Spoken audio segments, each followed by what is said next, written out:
Okay, I'm back with the right slides this time. Okay, uh, I quoted this verse.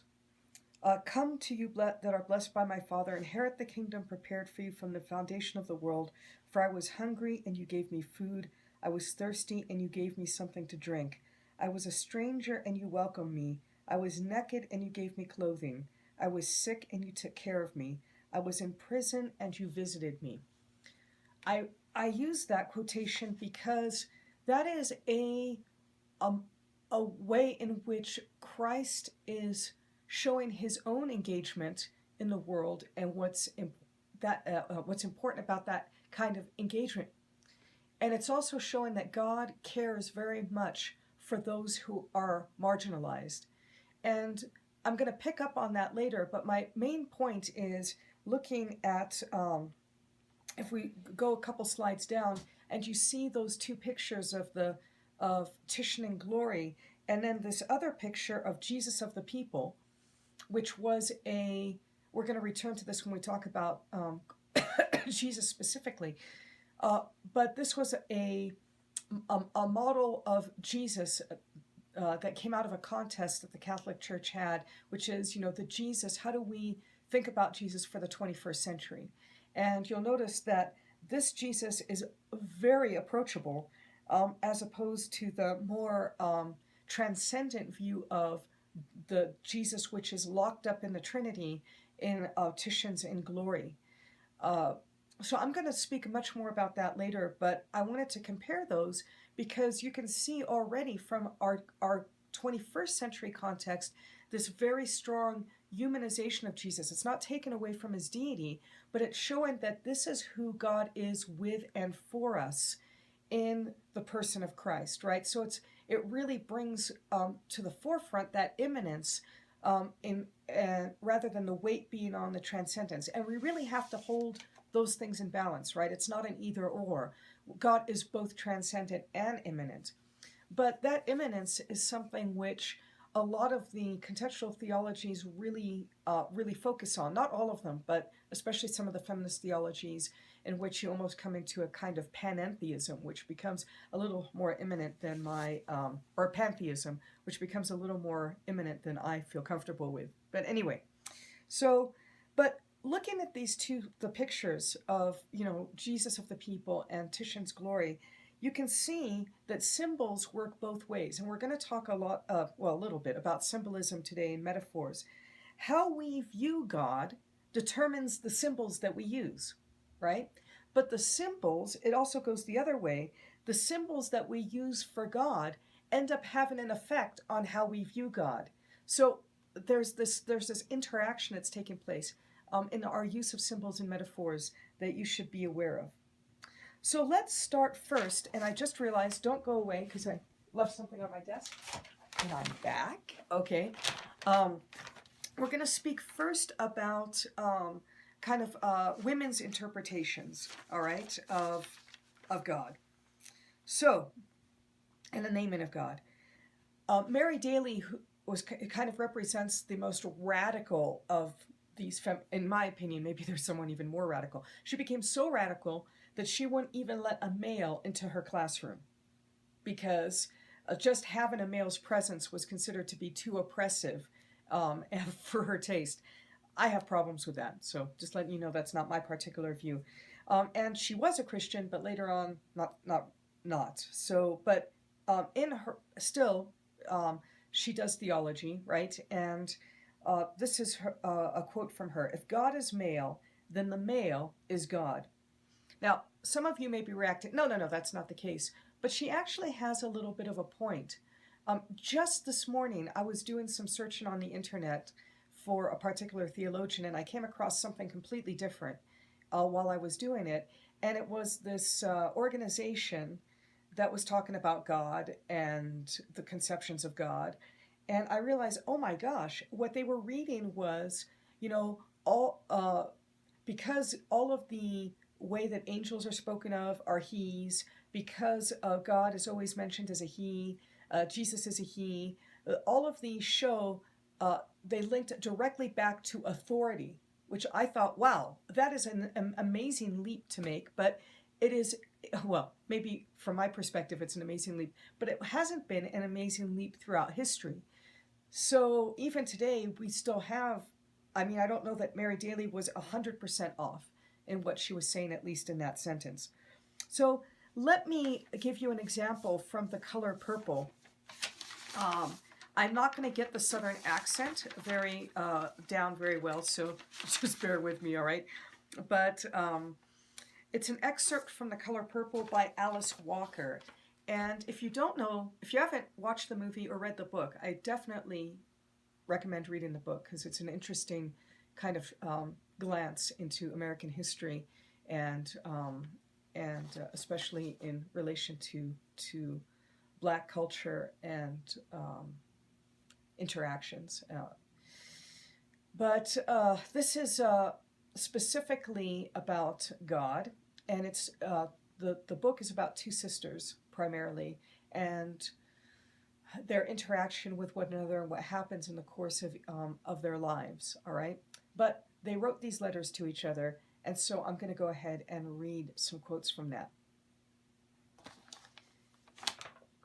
Okay, dear Nettie, I don't write to God no more. I write to you. What happened to God? Asked Shug. Who that? I say. She look at me serious. Big as a devil you is, I say. You not worried about no God, surely. She say, wait a minute. Hold on, just a minute here. Just because I don't harass it like some people's us know, don't mean I ain't got religion. What God do for me, I asked. She say, Seeley, like she shocked. He gave you life, good health, and a good woman that love you to death. Yeah, I say. And he give me a lunch daddy, a crazy mama, a low-down dog of a steppa, and a sister I probably won't even see again. Anyhow, I say the God I've been praying and writing to is a man, and act just like all the other men's I know. Trifling, forgetful, and low down. She say, Miss Seeley, you better hush. God might hear you. Let him hear me, I say. If he ever listened to poor colored woman, the world would be a different place, I can tell you. Now, I'll give you another quote. Then she, Shug, tell me this, old white man is the same God she used to see when she prayed. If you want to find God in church, Seeley, she say, that's who is bound to show up, 'cause that's where he live. How come, I asked. 'Cause that's the one that's in the white folks' white Bible. Shug, I say, God wrote the Bible. White folks had nothing to do with it. Well, how come he looked just like them, say? Only bigger and a heap more hair. How come the Bible just like everything else they make?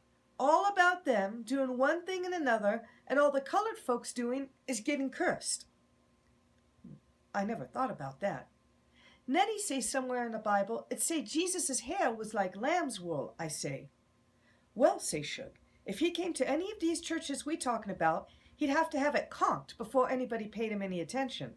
The last thing niggers want to think about, their God, is that his hair kinky. That's the truth, I say. Ain't no way to read the Bible and not think white, she say. Then she sigh. When I found out I thought God was white and a man, I lost interest. You mad 'cause he don't seem to listen to your prayers. Humph. Did the mayor listen to anything colored say?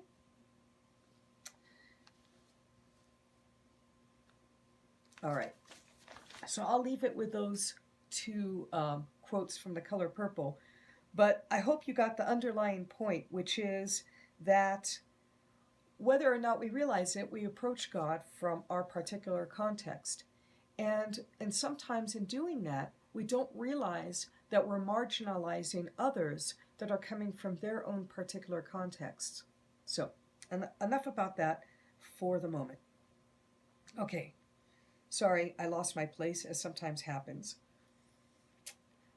This is a quote from Elizabeth Johnson. I like a lot of the work that she does. There's a huge range, even when we talk about feminist theologies. There's a wide range. There's not one kind of feminist theology. There are many, many feminist theologies. But I think her point here is well taken. How a group names its God has critical consequences. For the symbol of the divine organizes every other aspect of a religious system. The way a faith community speaks about God indicates what is considers the greatest good, the profoundest truth, the most appealing beauty. And I think she's spot on in what she says there. So let's talk about the importance of, sorry, I get kind of excited and I throw things around. So let's talk about the importance of metaphors and symbols. Now, as I said, I'm discussing kind of the feminist perspectives first. But as I noted, there's a diversity of women's perspective, not least because, you know, out of all the different theologies we're kind of looking at, it's interesting that there is no shared distinct culture for feminists. We're, you know, what a feminist looks like in an African in a black perspective, or an African perspective, or a white Caucasian perspective, those are all coming from different contexts, and yet at the same time, what binds them together is the fact that they're coming from a woman's perspective. Okay, so you have typically feminists, white women. You have womanists, which are black African American women. You have mujeristas, which are Latina women, Asian American women, and so on. But even with all of that diversity, there's a common task, and that is that they make the liberation of women central, or they want to bring a woman's perspective into the way that we do theology and read the Bible. So, all right, so that would mean, for example, starting from a woman's experience, or let's say how we even read the Bible. Okay, you might, especially contextual approaches to reading the Bible, tend to look at the Bible from reading the Bible from the margins, right? So they may look at a story like the story of Hagar, right? And the story of Abraham, Sarah, and Hagar, right? And instead of focusing on Sarah and her experience, they may focus on Hagar and the marginalization, as someone who's marginalized, who's cast out. What is the perspective of someone like that? So, but the same thing would be applied to really looking at not only women in the Bible, but looking at how men's perspectives have shaped the particular culture, has shaped both the original culture that looking at the story of Hagar comes from, but also how traditional approaches that white men have taken have interpreted those stories. Okay, all right. So an important thing is the use of metaphors and symbols, and you're going to see that in some of the reading that I have assigned to you. But the idea is brought out very strongly in Sally McFaig's work, and that is that God is ultimately a mystery, and however, because he's a mystery, and because there's so much more to him than any single metaphor can accomplish, well, for one thing, we need all of the way that, because we don't directly access God, right? Just for a moment, let's think about that. In that we don't directly access. I have full knowledge of who God is through some direct privilege access that I have, but rather what we do have is kind of from McFaig's perspective is indirect. So we use metaphors to kind of get a picture of who God is, right? But the problem with a metaphor is it can never, it's always approximate, right? It's never identical to the thing it's a metaphor for, right? So we can't use just a few metaphors. We need multiple metaphors to fill out that picture. Even if we know that that picture is not going to fully appropriate everything that God is, we need a multitude of symbols. We need a multitude of metaphors to fill that picture out. And the metaphors that we use matters. And some of the metaphors Sally McFaig is going to talk about are those metaphors like father, king, and other metaphors she finds are actually more harmful than helpful at this point, because how we understand fatherhood, how we understand kingship, those can be understood, depending on one's context, in oppressive ways, which isn't really the intention, right? So other metaphors that kind of can fill out that picture in a way that brings out other aspects of who God is, like mother, lover, uh, and so on. All right. So anyway, these are all pointing to God. And we have to understand that even the classical terminology that we find tends to um, have its own context, which we should be aware of. All right. So um, that doesn't mean.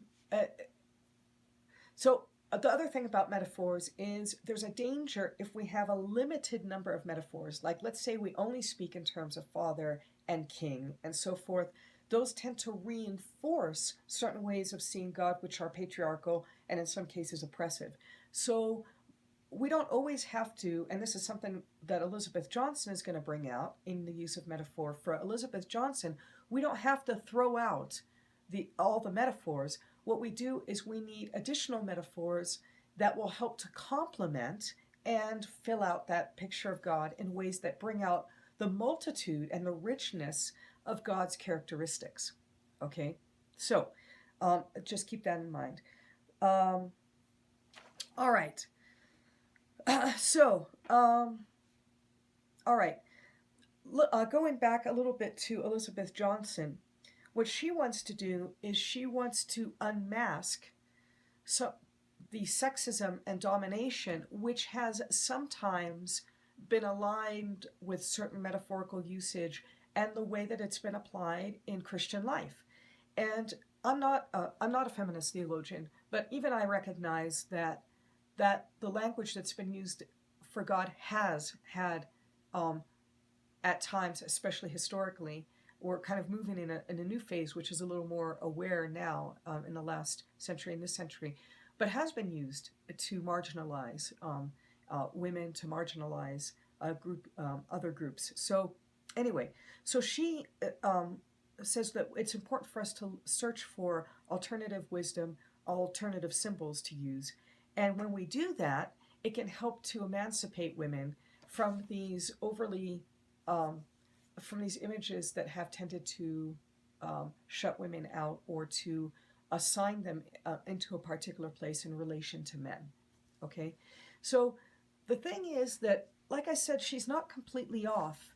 You know, historically, the church has used even the way, like the Filioque, for example, the way that they understand the relationship of the Father and the Son has been used to give particular kinds of temporal authority to the Pope, because he images in some way that authority on earth.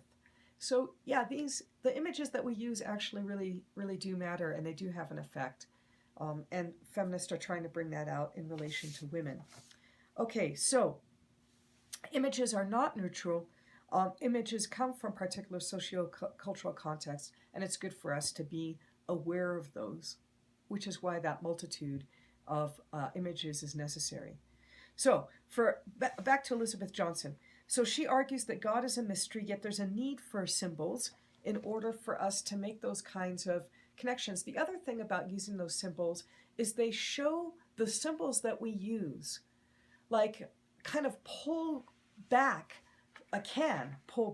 from that abstract language that we see in like the formulation of the Trinity, in the kind of classical theism that we found. It's not that we have to always throw out classical theism, but the use of these additional metaphors that, like mother, lover, etc., they help to retain that personal character of God, right? That's why these images are necessary. So the main problem for Elizabeth Johnson, and not unlike Sally McFaig, is that traditional speech about God tends to, such as father, tends to be understood exclusively and literally and patriarchally male. Okay? You know what's so interesting is I just ran into this in church the other day with a gentleman that came to speak with me. And I thought, wow, he was an older gentleman, and I happened to have been speaking in church. And I thought, wow, this terminology, the way that he thought, actually echoed a lot of what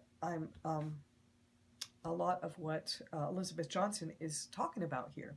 So, although delightful gentleman, not that it's just that he was reflecting a particular way of thinking about God and what it means to be male, which I thought was interesting. Anyway, so metaphors that Johnson prefers include things like spirit, um, that that points to the God, the spirit as the one who creates, the one who sustains, the one who renews, and so on. All right. Interestingly enough, as I said, we don't throw out the baby with the bathwater. She looks back to classical thinkers like Augustine and says, his discussion of the spirit as love and gift, those very personal terms, are actually very helpful in forming symbols and metaphors. So, just keeping that in mind. The other thing that Elizabeth Johnson does, and I'm not going to touch on this so much, is that she starts, she makes a very robust use of the doctrine of the Trinity.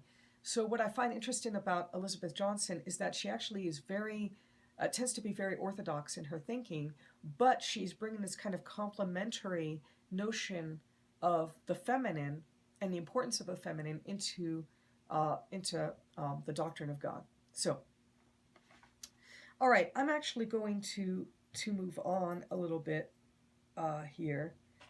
I have noted a link to an interview with Elizabeth Johnson that you might find helpful.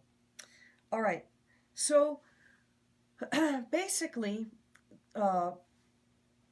there are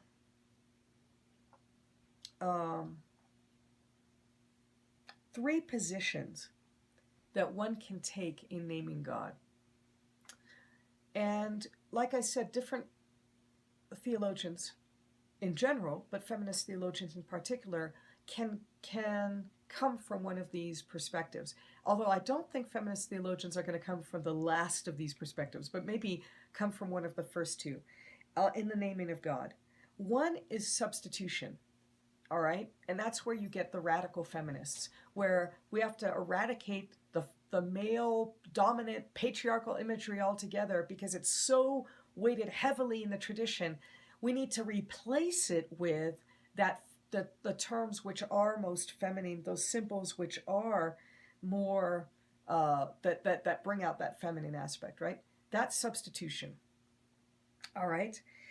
Father and son, for example, can be exchanged by more appropriate models. All right. The second is represented by someone like Elizabeth Johnson, which is kind of a mediating position between these three that I'm presenting, which says, while God's name may be metaphorical in nature, when you replace other names, they can become problematic. So look, you can end up with reverse sexism, right? If you're going to replace the terminology of father and son with mother daughter, for example, you will end up with some of the very same problems that father and son have had.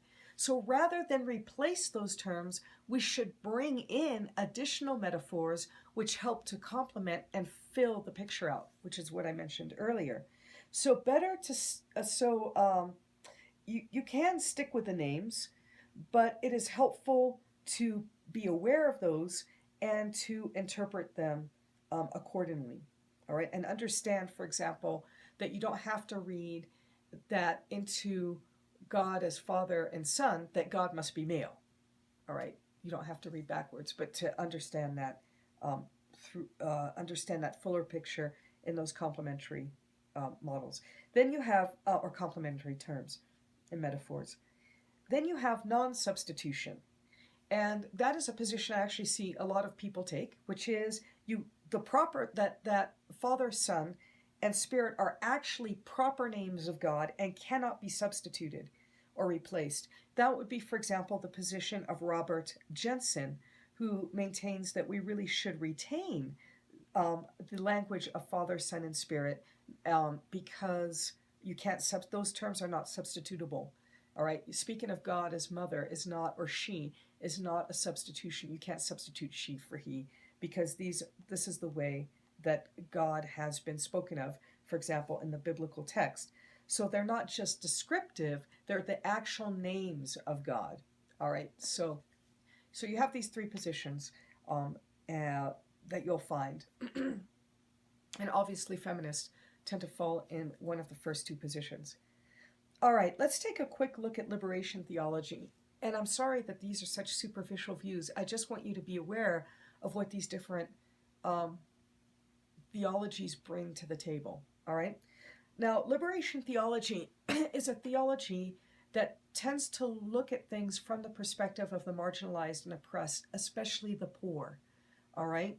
Um, we have quite a lot of liberation theology that's coming from Latin America, that's coming from Africa, and it's a self-conscious position that says that God, for example, in liberation theology in Latin America, that God has a what you would call a preferential option for the poor. All right, I think there. I don't know that God has a preferential option, that He loves everyone, but that's the position that they're coming from, and you can see because in Latin America there has been a tremendous amount of oppression from those who are in authority, and unfortunately, the Catholic Church, and perhaps maybe other churches, but the Catholic Church is the dominant church there, has often linked itself with those that are in those positions of authority and have aided those or have been conspirators, is that a word? I don't want to use, that's not right, but have been not complacent, complicit, that's the word I'm looking for, have been complicit in this oppressive and marginalizing behavior, which when we look at the picture of who Jesus is, how can we possibly get there, is what they're saying. But more than that, liberation theologians like Leonardo Boff are not going to just look at the person of Jesus to say, no, God cares for the poor and oppressed. He's actually going to go back to the Trinity and say the whole way in which the Trinitarian persons interact with each other, their mutuality, their co-equality, all of these things show us something about the way human society should be. So it's not that we can be exactly like God, but in the way that God is in his being, in his divine society, tells us something about the way that human society ought to be in terms of that reciprocal nature, that mutuality, that co-equality. All of these things are things that maybe can be applied to the way that human society ought to be structured. All right? So he too talks about the image of the Father as tied to paternalism. So he looks to the Trinity to talk about the Trinity as a model for social relations. Now, unlike some theologians, like maybe even Elizabeth Johnson, who tends to start with human experience, what's interesting about Leonardo Boff is he starts from above. We're going to talk a lot about up from above and from below when we start talking about Jesus in this next week. But the from below position tends to start with human experience. The from above position tends to start from God's revelation, right? Self-revelation and so forth. So he starts from that. He starts from above, which is interesting. And that's where he comes out with this idea that this revelation of who God is in himself can help us understand how we should relate to one another. And that way of being should itself be a critique of oppressive and hierarchical forms of engagement. And that includes the way the church has been structured in its especially the Catholic way in which it's realized in Latin America. He's speaking as someone who is in the Catholic Church. As a Catholic, he's speaking to those particular hierarchical structures, which he thinks are unhelpful and actually can be oppressive. So rather, we should stress God's openness and the inclusive nature of God rather than certain forms of structure which tend to be exclusive, creating an us and a them instead of a we way of being. All right? Okay, so now in terms of Black liberation theology, one of the father of Black liberation theology is James Cone. Now this is optional, and I'm not going to speak a whole lot on Black theology, not because it's not important, but it gets touched on in other areas, it gets touched on in other classes, And but I did put this video in, which is an interview with James Cone. Uh, watch the first 8 minutes, okay? Um, because later on, what comes afterwards is more applicable to Christology, but that will give you a taste of what black theology is and why it is that James Cone feels that if we're going to do theology, it ought to be done as an African American or black. It should be done from the perspective of the black experience. And it does affect things. Like, for example, what's very important to the black community is the story of Exodus, right? Because think about it. The Jews were slaves in Egypt, in this foreign land, and yet God liberates them, right? And sets them free. So that is an incredible, powerful story to this community, right? Well, as a white person, I may read that story very differently than someone who has experienced the level of oppression which black people have, and which that story takes on a whole nother dimension, which is very important. Okay, so I think James Cone can explain it much better than I can, and sometimes I think we really need to hear it from the people rather than hearing my interpretation of these other theologies. I'm going to throw in one other one just because I think it's kind of interesting, which is an Asian perspective as put out by young Jung Lee. I don't agree with everything in Jung Lee's perspective. I find some of what he says problematic from someone who's creedal in the way that I am and tends to look at Orthodox Christianity from a Cappadocian perspective, if you haven't guessed by now. But, however, like, the reason we explore these different theologies, the reason we're going to explore the liberal perspective, for example, one, you should just be aware that these perspectives exist. We haven't quite gotten that, but we'll get to it in Christology. But also, it's because in many of these theologies, you may disagree with some of these perspectives, but they also bring something to the table which can be corrective and can be helpful. So we have to be careful that when we're reading something, we don't go, oh, I completely dismiss that person because I disagree on this point. Because there may be some very important critiques and other things that person is bringing, which you may find helpful and complementary to that web of doctrine that you're developing. All right? So, the one that aspect of his teaching that I want, or his theology that I wanted to bring out, is his principle of yin and yang and the principle of change. So the principle of yin and yang is well, if you don't know what a yin and yang symbol is, which I probably should have put up for you, it's that circle in which it's like this, and there's black on one side, white on the other side, and there's a little black in the white, and there's a little white in the black. Okay, so without explaining everything that yin yang means and butchering it in the process, it is a philosophy of complementariness. All right, that the yin and the yang work together. There's a little of the yin and the yang, a little of the yang and the yin, but they aren't opposites. They're complementary. Well, they are, but they're complementary. They're not. They work together. That's the why it's not like a split like this, where here's a black and here's a white. But that kind of sinewy way that they're put together is meant to underscore that complementary nature of the yin and the yang. Plus, the fact that there's a little of the yin in the yang and vice versa also speaks to that complementary nature. Now, why is that helpful, perhaps, to us?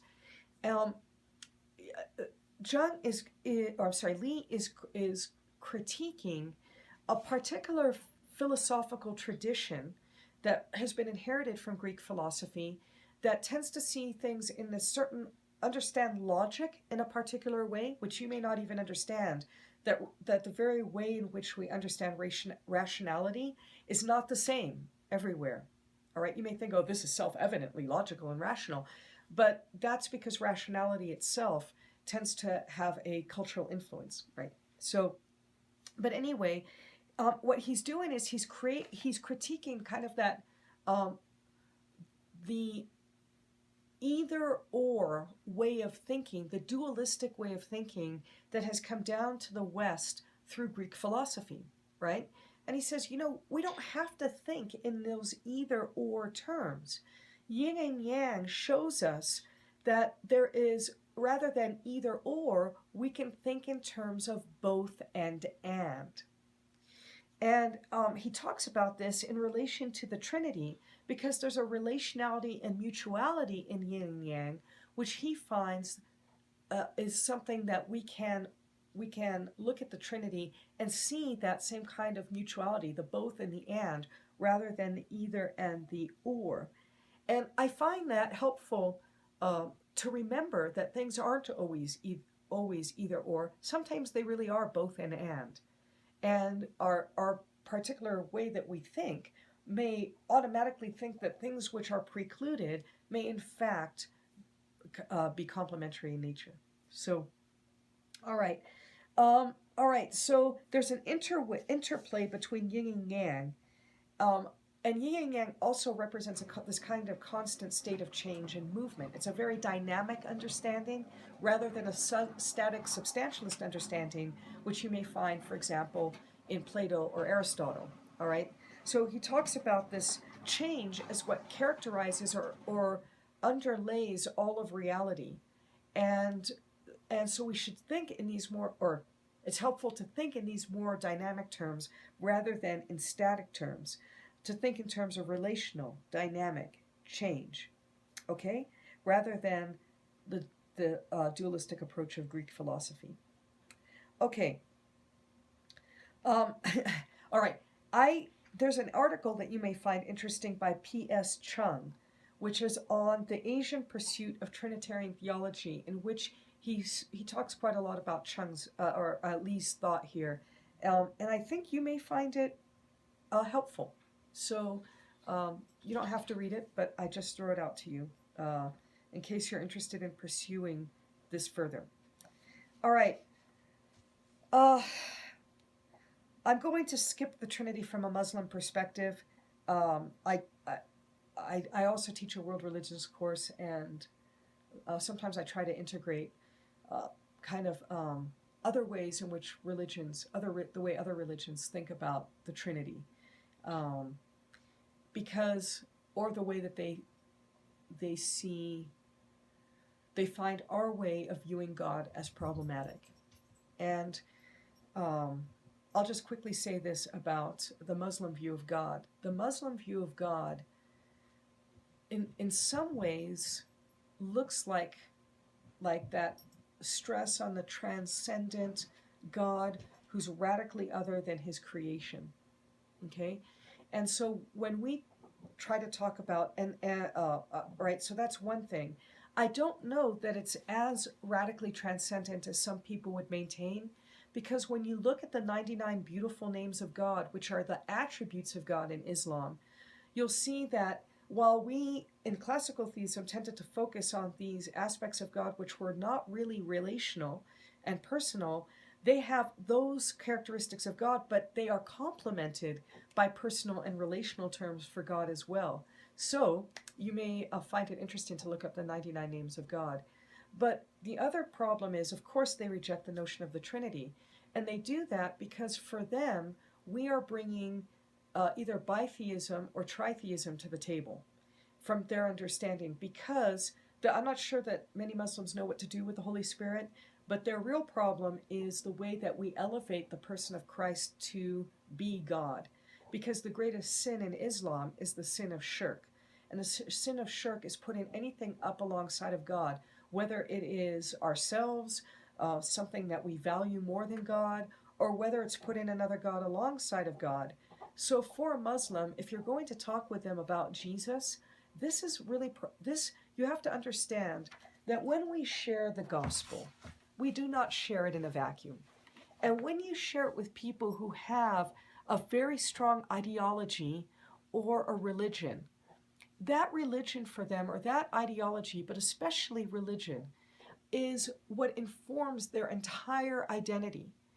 And so as I share in the other class, we're never just exchanging ideas with people like, I have a better than idea than yours. So of course, when I present my ideas being better, you're going to accept it, right? And you have to understand that one, I don't think that actually that is the way that it works, frankly. But I think first and foremost, the gospel is about encounter with the risen Christ. Okay? I think through the Holy Spirit. I think encounter is the key, not necessarily how we think about things. Usually don't convert people through knowledge. It's the Holy Spirit that converts through encounter. But let me put that aside for a second. I wanted to say that what I wanted to get at was that because religion informs someone's complete identity, you have to understand what you're asking of someone when you say, oh, well, I want you to accept Christ. It is a complete change of identity for that person. Everything that they understand about who they are, their relationship to the world, their relationship to God or gods, if you're Hindu, everything, although that's more complex, but I'm just going to leave it for now. But it's radical.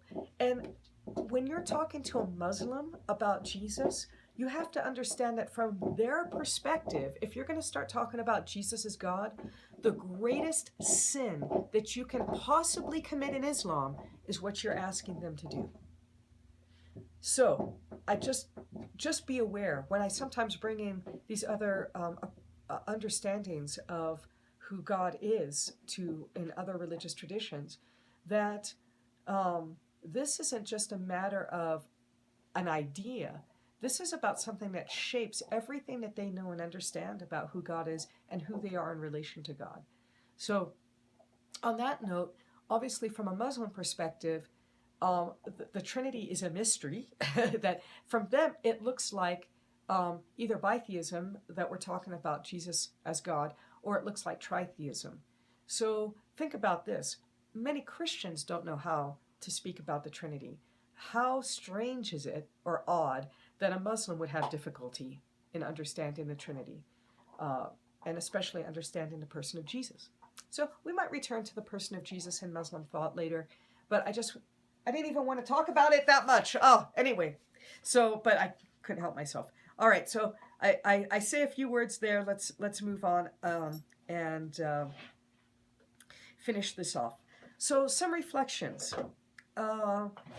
Let's be more sensitive to the language that we use and how it shapes us. If you remember, I talked at the beginning about someone named George Lindbeck and how, from his perspective, the language that we use actually shapes the way that we think, right? And so we may not realize it, but the language that we use does shape the way that we think. That's why when I say, I want you to imagine God, I'm guessing that for many people, what they imagine all of a sudden is a male God, right, as Father, right? But the problem doesn't arise with that imagery. It arises with all the things that we may associate with that imagery that may not actually be about who God is. All right, so we want to be sensitive to the language and how it shapes us. It's helpful to understand the standpoint of those who have been marginalized and oppressed and how that language affects them, right? I mean, think about this.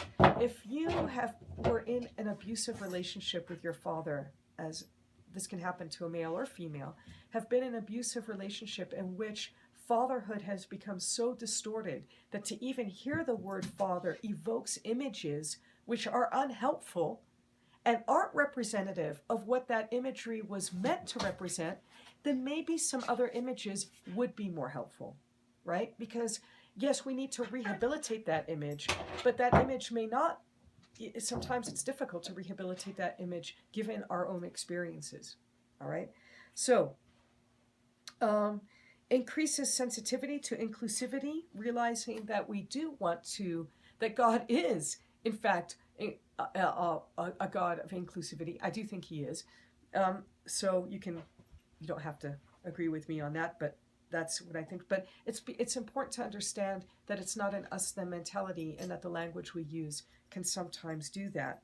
and that these voices from the margins provide sometimes very helpful critiques of oppressive systems, including socio-political systems. And my dog is just coming to say hello. However, there are issues to be aware of that are potentially problematic. And one is that whenever something is reactionary, it is sometimes, when things are reactionary, they're often limited. Why? Because they're defined in contradistinction to something else. And in that sense, they sometimes are very self-limiting. I mean, think about some of the political reactionary movements that we're having right now on both sides of the political spectrum. They are by nature limiting because they are reacting to something very specific, and in doing so, their own reaction ends up becoming limited. All right? So, and sometimes exclusionary by nature of it being reactionary. So we want to be careful that for example, these voices from the margins, that in that reaction, we don't end up with something that is unhelpful at the end of that because of its reactionary nature. All right? And we also have to be very careful in upholding any social system as an ideal. And I mean any social system, any human social system.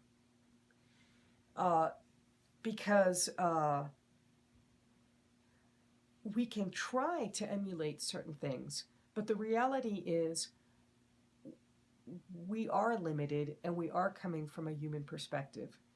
And certainly we can critique certain aspects of our social models, but we just need to be very humble and careful and self-critiquing about those models that we present.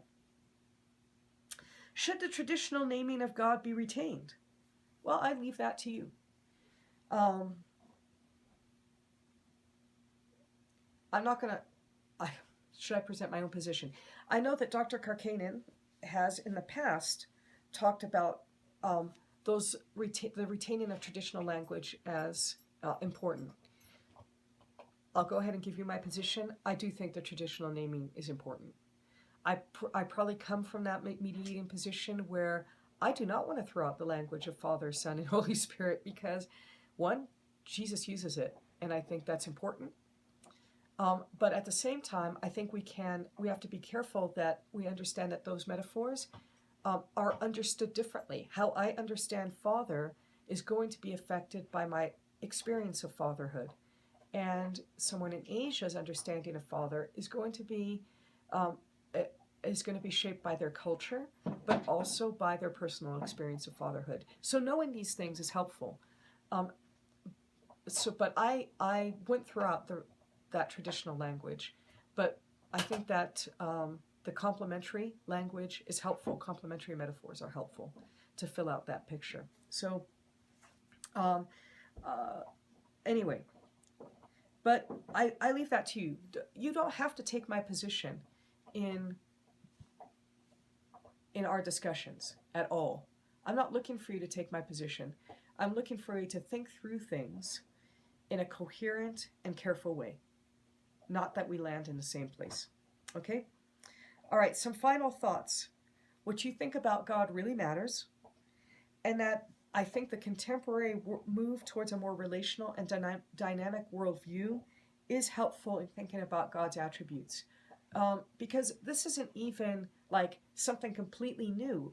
This is also a rediscovery of the early church and talking about God in those more relational terms that contemporary theology is underscoring. And I think that we need to think about that relationship between the economic and the immanent Trinity. That is, how God has revealed himself in the economic Trinity and who God is in himself in the immanent Trinity. So, and that those attributes do say something about who God is and the way that he relates to the world. And while we may not have direct access into the being of God, which is what I was trying to note before, the reason I hesitated was only because of the Holy Spirit, who is within us, who is a contact point between us and God. But at the same time, we don't have that kind of total direct access into the being of God. And that's what I was trying to get at. And because of that, most of what we know about God is from his acts and how he's revealed himself in the economic Trinity. And so I think it is reasonable to look at the acts of God to say something about who God is in his being and nature. All right. God as a community of perfect love. God as the all-determined reality, something that Pannenberg really brings up. On the question of can God change? I think it's a pretty strong case for the fact that God's nature, in terms of his constancy and faithfulness, does not change. He is faithful in his relationship to us. Think about that verse in the Bible. It said, when we are faithless, God is faithful, for he cannot deny himself. At the same time, while at the same time most of us can agree on that point, at the same time there is a distinction there is a debate on what that means in terms of whether or not that immutability or that changelessness is meant to be applied to the fact that God cannot change his mind, that he cannot be affected by us, and so forth. And that is what's up for debate, not the fact that God is constant and faithful. That God truly involves himself in the world, which will bring up the question of a suffering God, which I think is unique among the world religions that I at least teach, the major world religions, and the importance of doxology. At the end of the day, all that we do, I hope that there can be a doxological aspect to it. Even the papers that you're going to write for this class, I know that they can be burdensome. I know that they're like, oh. But at the same time, your reflections on God, your reflections on who you are in relationship to God, your reflections on who God is in relationship to his creation, your papers, your thoughts have the potential to become an act of worship. So as we think of those things, at the end of the day, turn your heart and mind to God, because everything that what we do, who we are,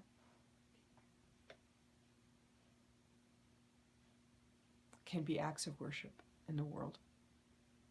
All right. See you next time. We'll talk about Jesus. All right.